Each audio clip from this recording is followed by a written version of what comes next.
We're at a time at the moment that there's a lot of anxiety about the appointment of a new Supreme Court justice. And we're kind of counting the numbers as to how it will break down between liberals and conservatives. The reality is the Supreme Court should not be like the Congress or like the presidency in the sense that it comes on one side or the other.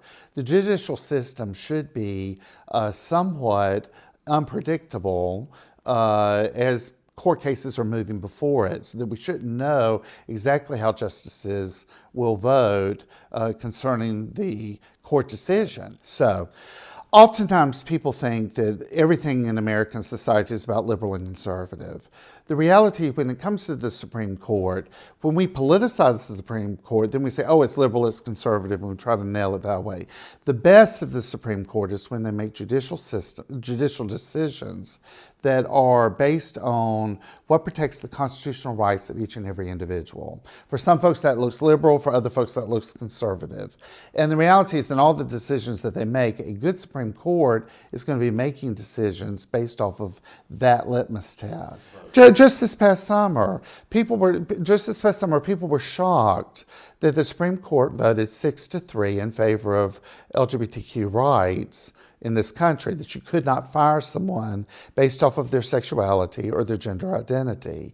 The reality is two of those Supreme Court justices were appointed by Trump, or President Donald Trump, and one voted for it and one voted against it. That's the way the judicial system works. We don't know how they're going to vote. Of course, a lot of people were very disappointed. They were angry at the justice who didn't vote the way that they expected him to vote. But the reality is that's how the Supreme Court works. And let's hope that our future justices will be the same way in how they're working in the different cases that are coming before them. Hopefully we're not going to know how that decision happens beforehand, or the Supreme Court's not functioning the way it should.